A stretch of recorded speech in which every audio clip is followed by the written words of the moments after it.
commentary of what comes on after the zone. Tell me, what was Jordan Thompson thinking when he agreed to the fight with Obatara? Because it is a big mountain to climb for him, and someone's always going to go. Yeah, I mean, we went through the process of the Richard Reactor fight, which obviously fell through, and Obatara had been messed around a lot. Like, he got messed around with Masternak, got messed around with Obatara, and then from there, he needs a fight. So I'm looking at it and thinking, who have we got? What cruiserweight's ready? And Jordan Thompson was ready. You know, he's a guy that I think will, over time, move up to the heavyweight division. But now can still make cruiserweight. And the reason that we took the fight is he's a big underdog in the fight, but he can punch. He's very fast. He's one of the biggest cruiserweights I've ever seen. If he didn't have those fundamentals, I probably would have said, I don't think it's the right fight for you. But he's rolling the dice, but he does it against the best in the division.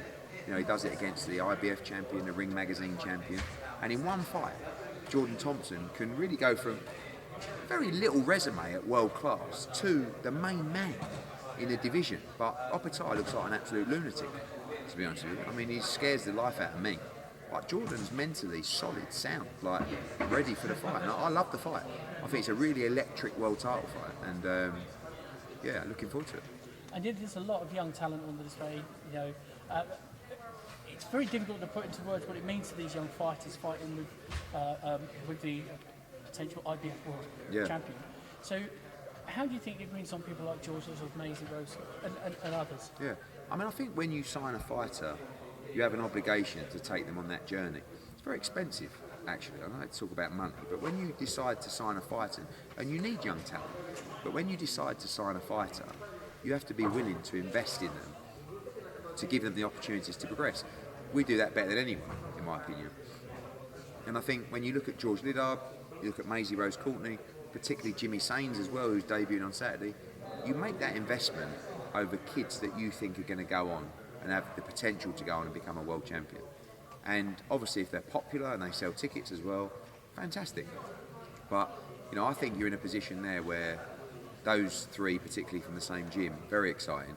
Jimmy Sains is going to be a big crowd pleaser, huge puncher. You know, you've seen that in the amateurs. He's been knocking people out, like rendering them unconscious in the amateurs.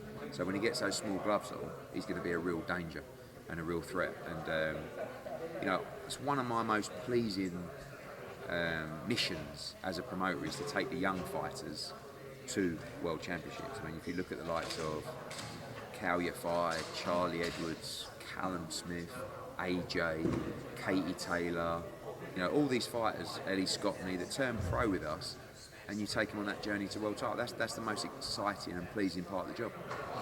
So, going on a bit further, so Matchroom's schedule is completely off the chart. I mean, over the next few months, right the way up to Christmas, you're not staying still for more than 5 seconds. Level with us here. You've got a secret business going on in the background, haven't you? A parcel delivery, because it must be going all up the road. Yeah, I mean, we're very lucky to be doing shows internationally. Like, and I know that sometimes we get a bit of stick, global this, but that's the vision. You know, we've been promoting for a long time in the UK, but no promoter has ever gone global and promoted shows internationally on a regular basis as part of a schedule. So for me, you know, I look at it and say, I can't believe we're doing regular shows in America, Mexico, Monaco, Australia, Italy, Japan deal just done as well, you know. So, like, I think that's a blessing. And people say about the travel and stuff like that, but what a job. I mean, when you love boxing, like, you're going from show to show every week. I want every show to be the best it can be. Some shows are amazing, some shows are average. But we will have a show in general every week, and we're doing it around the world. Just last question.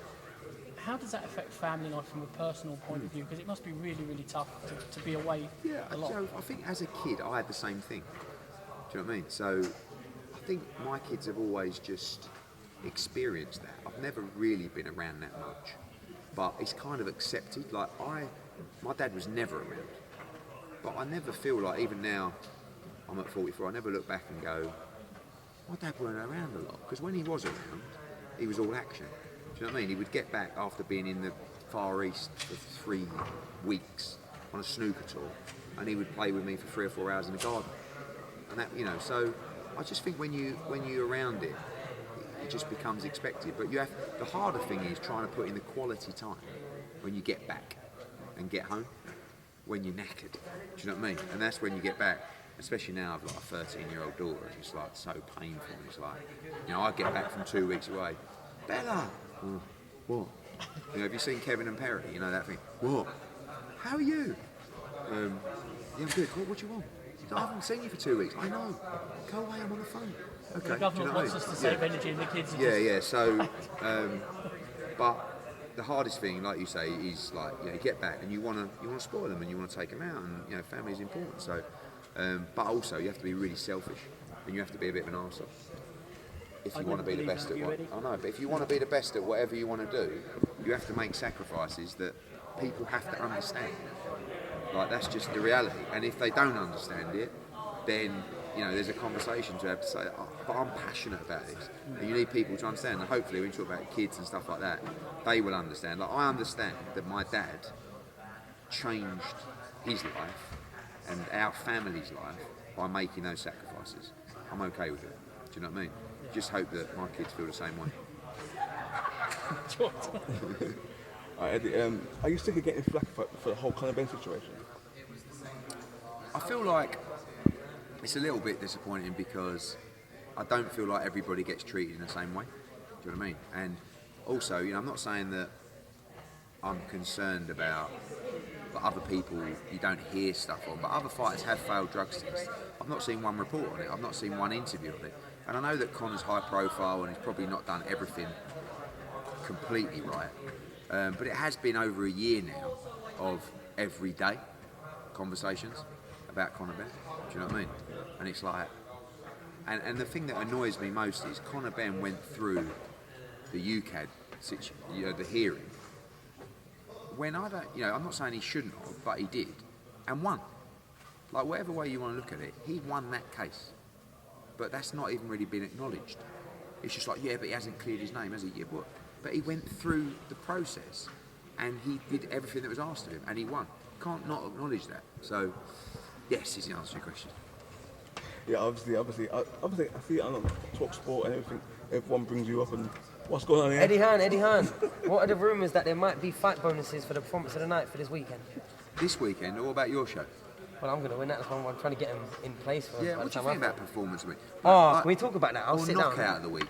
Do you know what? Yeah, I think. Do you know why? Yeah, whilst I'm on iFilm, yeah, or your mate Coogan, I feel like, you know, the problem that you have sometimes with fighters like me, yeah, that when they're 8 rounds up, thinking I'm just going to get to the final belt. If you had like a little 10,000, an extra bonus to win by stoppage. Not just for me. I mean, like the best stoppage, you know. I've got a better question. Okay. What do you think about WBC open scoring? I like After open 4 scoring. and 8 rounds, you get to find out the scores of the fight.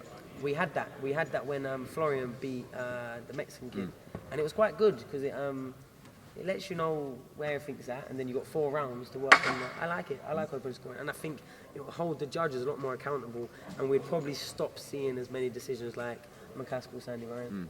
I genuinely believe so. I think more. If the judges know, if the judges know, he's a rookie, isn't he? No, but I don't know how good your mic is, because some of these look at these ones, or these other channels, they can hold it from there and get on. So I don't know what's going on with your shoddy setup. But I feel like if all the judges had to get their scores at 4 and 8, read out, oh, this judge has 4 rounds to none, but the other person just got battered, it'd probably stop the judges as well being as bad with some of the scorecards, I think. What do you think, Eddie? Don't you think? Like, 'cause the thing is, I think, are you not tired of talking this week? You have done more media in the last week than any other fighter on the planet. that's I'm making the most of my position in the sport right now, and I feel like I'm, you know, sat next to the best promoter in the world, as one of the best fighters in the world, about to fight in one of the best fights in the world. So I think I've got to maximise. You know, if you want, I'll be like Bam and I'll just go back to Sheffield. Yeah, no, you're right, son. You coming on Saturday? Yeah, I've got ringside tickets next week. Probably commentating as well. Oh, if you want me to. Yeah. I mean, you are a very good free. commentator. I am free on Very this. good commentator. And I did also say to the people behind the scenes, because I've been looked after so well this week, that anything, you know, commentary before the whatever, I'll do pro bono this week. Yeah? Only this week. Well, you're 100% working. Oh, there we go then. Exclusive. I want the main event though. Because Shall I That's finish how I these get- interviews? Or? You still we're didn't gonna answer go. your question about 10 You go, grand. I'll catch you boys in a Sonny, minute. you still didn't answer your question about the 10 grand thing. 10 grand. I see how good he is. You see how good he is. Is he not going to buy you a Rolex? No. I don't need one off Eddie. I don't need a Rolex because the purses he pays. Undisputed Rolex, 100%. Undisputed Rolex. But like a proper good one or just a shitty like 10 You grand. got to fucking make me laugh. When I say I buy you a Rolex, they all come, I want the Sky Dweller, it's 45 Nah, grand. I'm like, joking. you know. I'm joking. I've only got little wrists. You can get a girl's one. All right, yeah. They're the same price, something. And there we have it. Right, sorry. Sorry about that. back. So like, we got upside Thompson this weekend. So how you feel you got your chance of your guy this weekend? I think it's a really tough fight, you know, but I like the fact that one, he has tremendous punch power, two, he has great speed, three, he's a great athlete, four, he's a huge cruiserweight. So on the whole, I think if you're going to be in a fight that's before your time or slightly above your levels, I've had fighters in fights in the past, probably when I was a little bit green, where you kind of think, how actually was he going to win that fight? Do you know what I mean? Yeah. Jordan Thompson can knock Joe Alcantara out, unquestionably. He can knock anybody out. So you've got a chance in the fight, but you've always got to have a chance in the fight. And I've been impressed with the way that he has handled the whole situation.